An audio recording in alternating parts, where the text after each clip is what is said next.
ایک دن میں دفتر میں بیٹھا تھا کہ گارڈ کا فون آیا کہ سر یہ کسی کالج کی لڑکی آئی ہے، کہتی ہے کسی سے بھی ملوا دو، مجھے کام ہے، کیا کروں؟ میں نے کہا اسے واپس بھیج دو، کہو سب مصروف ہیں۔ کچھ دیر بعد میری سی سی ٹی وی کیمرے اسکرین پر نظر پڑی تو وہ لڑکی گارڈ روم کے ساتھ ہی نیچے بیٹھی ہوئی تھی۔ میں نے گارڈ کو فون کیا کہ یہ کہیں کیوں نہیں، تو وہ بولا سر بہت شور کر رہی تھی کہ مل کر جاؤں گی ورنہ 5 بجے تک یہیں بیٹھوں گی۔ میں نے اپنی ریسیپشنسٹ کو کہا اسے میرے کمرے میں لے آؤ، وہ لے آئی۔ کمرے میں داخل ہوتے ہی پہلے بچی نے اجازت طلب کی تو میں احتراماً کھڑا ہو گیا، اسے بیٹھنے کو کہا۔ اس پر ایک نظر ڈالی تو سفید یونیفارم میں تھی۔ وہ یونیفارم بھی پرانا ہونے کی وجہ سے پلاہٹ کا مائل تھا، جوتوں پر بھی بہت مٹی تھی اور جوگر بھی شاید آخری مراحل میں تھے۔ دیکھنے سے لگتا تھا کہ بچی کافی پیدل چل کر آئی ہے۔ چہرے کی طرف دیکھا تو ہونٹ خشک اور ماتھے پر دوپٹے کے نیچے پسینے کے نشان، شاید گرمی اور مٹی کی وجہ سے۔ بچی نہایت قبول صورت تھی، موسم کی تمازت سے اس کے گال سرخ ہو رہے تھے، یا شاید دفتر میں اجنبی ماحول میں ہمت کر کے آئی ہوگی تو گھبراہٹ کی وجہ سے ایسا تھا۔ میں نے اٹھ کر اسے ایک گلاس پانی دیا جو اس نے شکریہ سے لیا اور جلدی سے پی لیا۔ جی بیٹا، کیوں فساد کر رہی ہیں، کیا بات ہو گئی؟ میں نے پوچھا۔ وہ بولی سر مجھے پتا چلا ہے کہ این جی اوز بچے کی تعلیم کا خرچ اٹھاتی ہیں، اس لیے آئی ہوں۔ میں نے کہا ہر این جی او نہیں، مخصوص ادارے ایسا کام کرتے ہیں، لیکن کیوں؟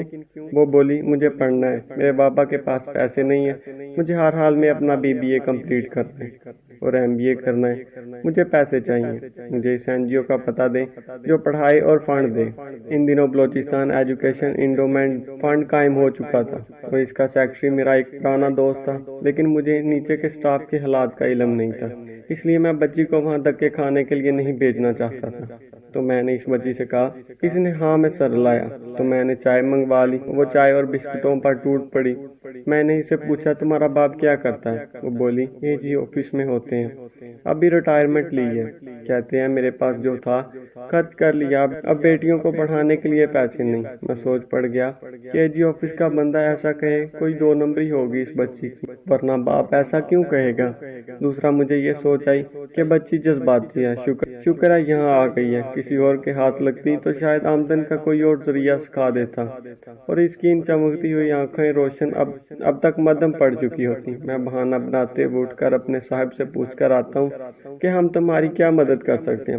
کچھ دیر بعد میں کمرے میں آیا اور اس بچی سے کہا صاحب کہہ رہے ہیں کہ وہ BBA کی فیس مکمل کرا دیں گے، لیکن شرط یہ ہے کہ کل آپ کے ابو آئیں اور مجھ سے ملیں اور ساتھ فریش فیس سلپ بھی لے آئیں۔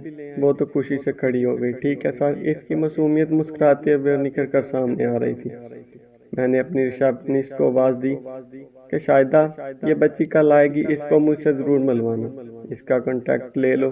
یہ ایک پیمانہ تھا، اگر کل اپنے باپ کو لے آتی تو ٹھیک، ورنہ جو دل میں آئے کرے۔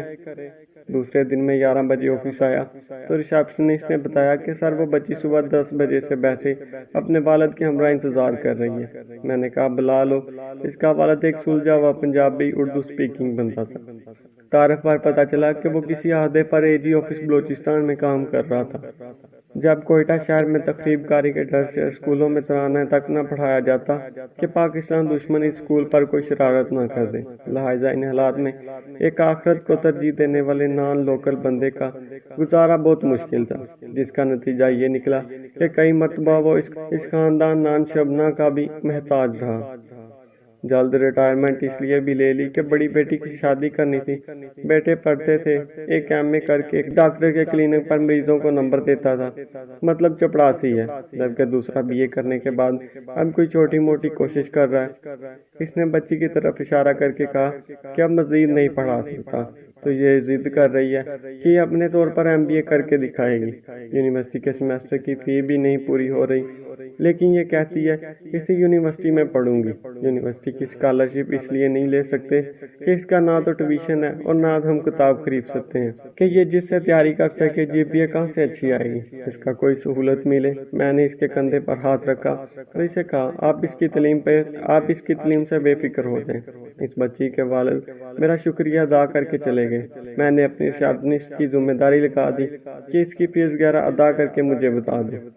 درمیان میں ایک مرتبہ صرف MBA فائنانس کے داخلے فیس کے لیے بچی آئی اور پھر 1 سال تک صرف اس کا میسج آتا اور ہم اس کی فیس ادا کرتے تھے۔ ایک دن وہ بچی پھر آئی، پریشان تھی۔ میں نے پوچھا بیٹا خیر ہے؟ تم تو اتنی بہادر ہو، کیوں پریشان ہو؟ تو وہ بولی سر 1.5 سال سے اپنے باقی خرچے ٹیوشن پڑھا کر پورے کر رہی تھی اور میرا نمبر بھی بہت اچھے تھے، لیکن اور پھر وہ رونا شروع ہو گئی۔ میرا اسٹاف نے اسے دلاسا دیا تو وہ بولی بابا نے تنگ آ کر لاہور جانے کا فیصلہ کر لیا ہے، تمام خاندان وہاں شفٹ ہو رہا ہے، وہاں میرا کون ہوگا جو مجھے پڑھائے گا؟ میں نے بابا سے کہا میں نہیں جاؤں گی، یہاں ہاسٹل میں رہوں گی۔ اب نہ میرے پاس اور نہ بابا کے پاس ہاسٹل کے پیسے ہیں، اور وہاں اگر میں چلی جاتی ہوں تو ٹیوشن نہیں پڑھا سکوں گی کیونکہ یونیورسٹی 9 سے 5 ہے اور باہر جاتے واتے وقت رات ہو جائے گی، میرے پاس سواری بھی نہیں۔ آپ میری ہاسٹل کی فیس بھی دے دیں گے؟ میں نے خوش کرنے کے لیے کہا کہ ایک شرط پر دوں گا، جیسے نوکری لگے گی میری تمام فیس اور ہاسٹل کے پیسے واپس کرو گی۔ تو بچی مان گئی۔ میں نے اس کے سر پر ہاتھ رکھ کر کہا جب بیٹی کا ہے تو تم بے فکر ہو کر پڑھو۔ بس وہ چلی گئی۔ شاید 2 سال بعد اس کی کال آئی، سر آج رات میرا ٹیلی ویژن پر میرا انٹرویو ہے، ضرور دیکھنا۔ میں نے پوچھا اب کیا کر دیا ہے تم نے؟ تو وہ بہت ہنسی اور بولی سر گولڈ میڈل ملا ہے مجھے خوشی ہوئی تو میں نے مبارکباد دی۔ تو اس کی آواز بڑھ گئی، بولی سر اب میں چلی جاؤں لاہور، تمام عمر آپ کی مشغول رہوں گی۔ میرا بھی دل بھر آیا۔ میں نے کہا بیٹیاں تو جانے کے لیے انسان پالتا ہے، بس جہاں رہو مجھے دعا میں یاد رکھنا۔ کچھ عرصہ قبل ایک نامعلوم نمبر سے مجھے کال آئی، جب اٹھائی تو وہی بچی تھی۔ بولی سر آپ کو پتا ہے میری کل منگنی ہے اور لڑکا مرچلہ نیوی میں ہے، میری شادی کے بعد میں کراچی چلی جاؤں گی۔ مجھے واقعی خوشی ہوئی، دعا دی اور فون بند کر دیا۔ یہ بچی کشمیر پنجابی فیملی سے تھی، لیکن قدرت کے کھیل کے اس بچی نے اپنا جیش خود محنت کر کے پرائیویٹ ملازمت کر کے بنایا، اور ایک اچھے سلجھے محبت کرنے والے شاندار مستقبل رکھنے والے بندے نے اسے اپنی دلہن بنایا۔ دونوں ہنسی خوشی زندگی گزار رہے تھے کہ ابھی چند ماہ گزرے تھے، کراچی کے اسٹریٹ کرمنلز نے موبائل وغیرہ چھینتے ہوئے مذمت پر اس نوجوان کو گولی مار دی۔ یہ بچی اب بیوہ ہو چکی تھی، شاید اس کی عمر 25 یا 26 سال ہوگی۔ مجھے شدید صدمہ پہنچا۔ خیر میں زندگی کے معاملات میں اجلتا چلا گیا اور اس دوران 15 سال گزر گئے۔ اس فروری کی 12 تاریخ کو دوپہر کا کھانا کھا کر لیٹنے لگا تو واٹس ایپ پر مجھے گھنٹی بجنے لگی۔ کال پر برطانیہ کا کوڈ دکھ رہا تھا، اتنے میں فون بند ہوا اور میسج ہے السلام علیکم سر، میرا نام بطول ہے، کیا آپ مجھے پہچانتے ہیں؟ میں چونک پڑا کیونکہ شاید ان 15 سالوں میں پہلی بار اس بچی نے مجھے یاد کیا۔ مجھے یہ یاد آتی رہی، ایک انجانی خوشی سی ملی۔ کیا تم وہ بطول ہو جو کوئٹہ میں MBA کر رہی تھی؟ تو کال آ گئی۔ دوسری طرف سے ایک سلجھے ہوئے اعتماد لہجے اور انتہائی خوشی سے بھرپور آواز میں بولی جی سر، یہ میں ہوں۔ آپ کو پتا ہے مجھے آپ بہت دنوں سے یاد آ رہے تھے۔ میں نے پہلے آپ کے دفتر فون کیا تو انہوں نے بتایا آپ کو نوکری چھوڑے ہوئے کافی سال عرصہ گزر گیا۔ پھر میں نے ان سے آپ کا کانٹیکٹ نمبر مانگا تو انہوں نے ڈھونڈ کر دے دیا۔ سر آپ سے بات کر کے بہت اچھا لگا۔ یہ سب وہ ایک سانس میں بول گئی۔ میں نے پوچھا کہ اب تم کیا کر رہی ہو؟ بولی سر میں اس وقت انگلینڈ میں دنیا کی 5ویں بڑی IT کمپنی میں ایک بہت اعلیٰ عہدے پر کام کر رہی ہوں۔ میری شادی بھی ہو گئی ہے اور 11 سال کی بیٹی بھی ہے۔ سر آپ کو پتا ہے جب میں نے پوچھا تھا کہ آپ کو کیسے واپس پیسے کروں گی تو آپ نے مجھے ایک بات کہی تھی، وہ اب بھی بات کرتے ہوئے بہت پرجوش تھی، بالکل ایسے جیسے پہلے دن مجھ سے MBA کرنے کے لیے پرجوش۔ میں شاید بھول چکا تھا کہ میں نے اسے کیا کہا تھا۔ میں نے کہا کہ بطول مجھے یاد نہیں۔ بولی سر آپ نے مجھے کہا تھا کہ جب پیسے آ جائیں تو کسی اور بچی کو MBA کرا دینا۔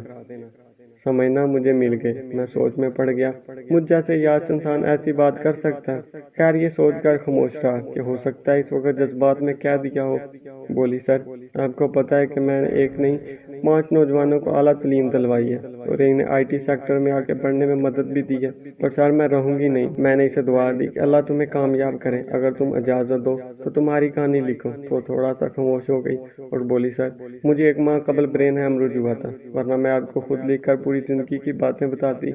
اب مجھے علاج کے لیے جانا پڑتا ہے اور لکھا اور بول زیادہ نہیں سکتی، میرے لیے دعا کریں۔ میں نے کہا تم ہمیشہ میری دعاؤں میں ہو تمہاری کہانی نہ لکھتا اگر جو تم نے غریب اور مستحق بچوں کے لیے کیا۔ تم نے ایک دیے سے 5 گھر روشن کیے، یعنی 5 خاندان۔ تم واقعی ایک انمول لڑکی ہو۔